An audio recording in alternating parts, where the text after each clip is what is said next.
Assalamualaikum warahmatullahi wabarakatuh. Waalaikumsalam warahmatullahi wabarakatuh. Warahmatullahi wabarakatuh. Yang saya hormati Ibu Ida Nirwana, SE, MSAK, selaku dosen mata pengampu akuntansi siswa. Dan yang saya hormati teman-teman sekalian, pertama-tama marilah kita panjatkan puji syukur atas kehadirat Allah Subhanahu wa taala dengan segala kebaikan dan nikmatnya sehingga kita bisa berkumpul dalam perkuliahan online pada pagi hari ini. Salawat serta salam semoga tercurahkan kepada junjungan kita yaitu Nabi Muhammad SAW. Semoga kita selaku umatnya mendapat syafaat di yaumil akhir nanti. Amin. Di sini saya sebagai moderator pada kelompok 2, izinkan saya membacakan susunan acara pada diskusi pada pagi hari ini. Yang pertama pembukaan, yang kedua perkenalan anggota kelompok, yang ketiga penyampaian materi, dan yang terakhir penutup. Baiklah, langsung saja kita mulai pada acara pertama pembukaan. Marilah kita buka acara pada pagi hari ini dengan mengucap lafaz basmalah. Bismillahirrahmanirrahim. Bismillahirrahmanirrahim. Acara yang kedua, perkenalan anggota kelompok. Yang pertama, Adelia Ananda. Yang kedua, Gita Safitri. Yang ketiga, Delvi Fitri Yalisa. Yang keempat, Deski Chandra Wiranata. Yang keenam, Ragil Septianti. Yang ketujuh, Ulfa Syariatun Hasanah. Dan yang terakhir, saya sendiri, Muhammad Fadil Abdillah. Selanjutnya, langsung saja ke penyampaian materi. Materi pertama yang akan disampaikan oleh Adelia. Yang akan disampaikan oleh Adelia. Kepada Adelia, waktu dan tempat saya persilahkan.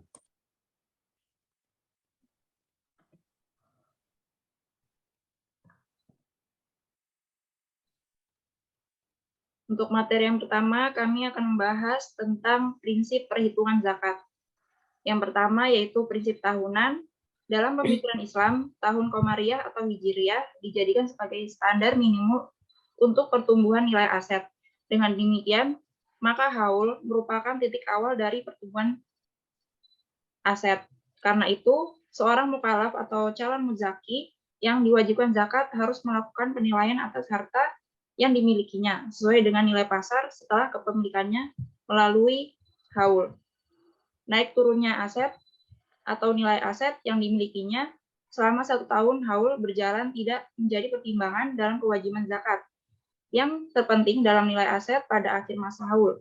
Selain itu, prinsip ini juga memastikan barang yang mudah rusak atau busuk seperti makanan dan pendapatan yang tidak biasa atau kebetulan tidak menjadi aset wajib zakat. Prinsip yang kedua yaitu prinsip independensi tahun keuangan. Setiap periode produktivitas aset pada suatu tahun haul akan terpisah dengan tahun haul sebelumnya atau berikutnya. Karena itu, kewajiban zakat tidak bisa diestimasi dan dipukul rata untuk besaran tiap tahunnya. Hal ini mengingat bahwa pengeluaran maupun pemasukan setiap orang pada 1 tahunnya diprediksi hampir pasti mengalami perubahan yang konstan, baik itu kecil maupun besar. Mungkin itu yang dapat saya sampaikan. Saya kembalikan ke moderator.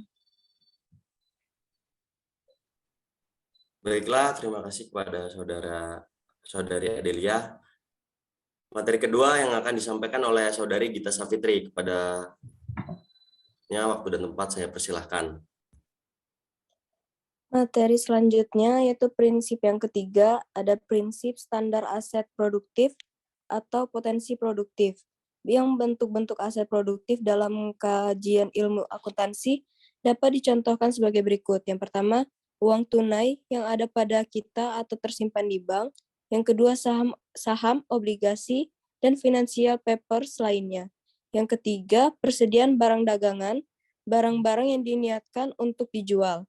Yang keempat, aset tetap industri, di mana output dari aset tersebut yang wajib zakat.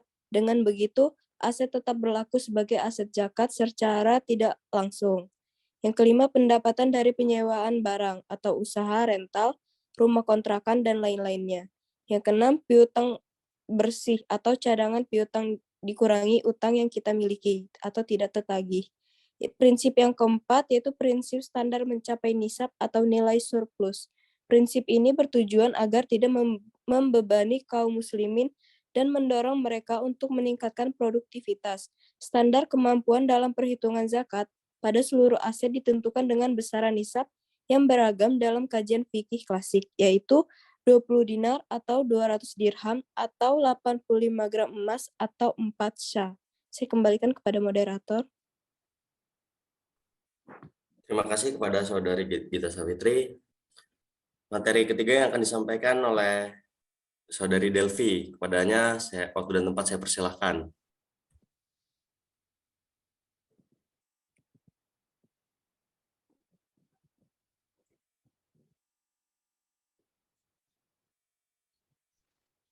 Baiklah, materi selanjutnya 5 prinsip laba bersih atau net income.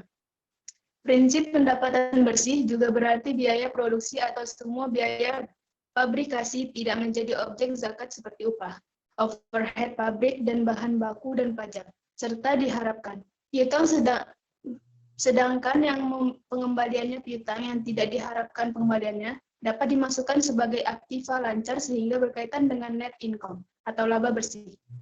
Yang keenam, prinsip monetary unit. Pada saat membatasi dan menentukan jumlah kekayaan yang wajib untuk dizakati, maka harus dihitung seluruh kekayaan yang dimiliki oleh mukallaf, baik yang berada di dalam negeri atau di luar negeri. Pada kondisi ini, semua harta tersebut harus digabung menjadi satu, kemudian dikurangi dengan utang dan dikeluarkan zakatnya dari sisa kekayaan tersebut. Baiklah, saya kembalikan kepada moderator. Terima kasih kepada Saudari Delvi. Selanjutnya, materi yang akan disampaikan oleh Saudara Deski Chandra Wiranata. Kepadanya waktu dan tempat saya persilahkan. Baiklah, saya akan melanjutkan materi 7 prinsip penentuan nilai dengan harga pasar. Sistem akuntansi zakat menilai barang pada akhir masa haul berdasarkan prinsip nilai tukar yang berlaku di pasar saat itu. Dalam kajian akuntansi disebut bahwa harga pasar dapat berarti 1. Biaya pengganti, yaitu biaya sekarang yang menggantikan potensi pelayanan dari sebuah aktiva yang ada. Penekanan ditempatkan pada penempatan aktiva dengan kemampuan pelayanan di masa datang yang sama. 2. Nilai bersih yang dapat direalisasikan, yaitu harga jual yang diharapkan dari persediaan barang dikurangi biaya yang diharapkan untuk pelengkap dan penyelesaiannya. Nilai ini merupakan jumlah batas dalam penerapan peraturan pasar atau biaya yang lebih rendah dalam penilaian persediaan. 8. Prinsip entitas. Teori entitas adalah suatu teori yang memberikan pandangan mengenai suatu unit usaha, organisasi, atau kelembagaan yang mempunyai tanggung jawab atau hak dan kewajiban di depan hukum. Terpisah dari tanggung jawab para pemiliknya dalam menjalankan setiap usahanya atau paling tidak setiap upaya merealisasikan tujuan dari pembentukan unit kelembagaan tersebut. Sekian dari saya, kembali ke moderator.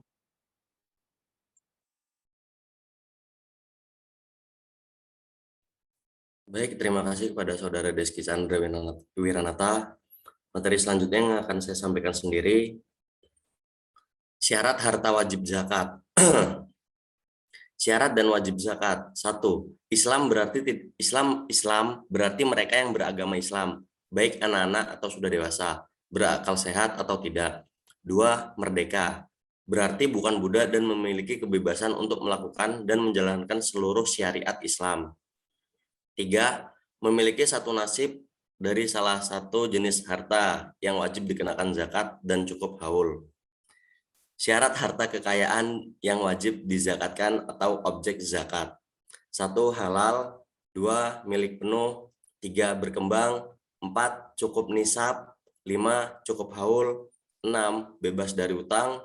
7. Lebih dari kebutuhan pokok. 8. Harga tergolong jenis simpanan yang wajib dizakati. Baik, materi selanjutnya yang akan disampaikan oleh Saudari Ragil Septianti, kepadanya waktu dan tempat saya persilahkan. Baiklah, materi selanjutnya yaitu perhitungan aset wajib zakat. Zakat terbagi menjadi dua jenis, yaitu zakat fitrah dan zakat mal. Zakat fitrah atau zakat al-fit adalah zakat yang diwajibkan atas setiap jiwa baik laki-laki dan perempuan muslim yang dilakukan pada bulan Ramadan. Zakat mal adalah zakat yang dikenakan atas segala jenis harta yang secara zat maupun substansi perolehannya tidak bertentangan dengan tentuan agama. Sebagai contoh, zakat mal terdiri atas uang, emas, surat berharga, penghasilan provinsi, dan lain-lain. Zakat mal sebagaimana dimaksud pada paragraf di atas meliputi 1. Zakat emas, perak, dan logam mulia lainnya. 2. Zakat atas uang dan surat berharga lainnya. 3. Zakat perniagaan. 4. Zakat pertanian, perkebunan, dan kehutanan. 5. Zakat peternakan dan perikanan. 6. Zakat pertambangan. 7. Zakat perindustrian. 8. Zakat pendapatan dan jasa. 9. Zakat rikat. Saya kembalikan kepada moderator. Terima kasih kepada Saudari Ragil Septianti. Materi selanjutnya yang akan disampaikan oleh Saudari Ulfa Syariatun Hasanah. Kepadanya waktu dan tempat saya persilahkan. Materi yang selanjutnya yaitu tentang perhitungan dan penjelasan beberapa jenis zakat. Yang pertama, barang simpanan yang berupa uang, emas, perak, dan lainnya. Emas 85 gram, perak 595 gram, uang setara dengan nilai 85 gram emas setelah disimpan selama 1 tahun. Penjelasannya, misalnya seseorang memiliki simpanan emas sebanyak 200 gram senilai 400.000 per gram, total nilai emas 80 juta. Setelah berjalan 1 tahun, maka pemilik harus mengeluarkan zakat atas barang simpanan tersebut sebesar 2 juta. 2 juta itu didapat dari 2,5% dikali 80 juta. Yang kedua, hasil tambang bumi, setara dengan nilai 85 gram emas setelah berjalan selama 1 tahun. Perhitungannya, misalnya seseorang memiliki hasil tambang bumi dengan jumlah yang setara dengan 200 gram emas seharga 400.000 per gram, jadi total nilai hasil tambang yang dimiliki adalah 80 juta. Setelah berjalan selama 1 tahun, pemilik harus mengeluarkan zakat atas barang tambang sebesar 4 juta. 4 juta didapat dari 5% dikali 80 juta dan nilai maksimal zakat yang dibayarkan adalah 80 juta dari 10% dikali 80 juta. Selanjutnya yang ketiga, hasil pertanian atau makanan pokok. Ada 653 kg atau setara dengan 967,5 liter setelah berjalan. Perhitungannya, seseorang memiliki hasil pertanian berupa makanan pokok sebanyak 5.000 kg atau setara dengan 10.000 per kilo atau senilai 50 juta. Setelah berjalan selama 1 tahun, maka ia harus mengeluarkan zakat minimal sebesar 2,5 juta, itu didapat dari 5% dikali 50 juta dan maksimal sebesar 5 juta dari 10% dikali 50 juta. Saya kembali. Baiklah, terima kasih kepada Saudari Ulfa. Sebagai pemateri terakhir,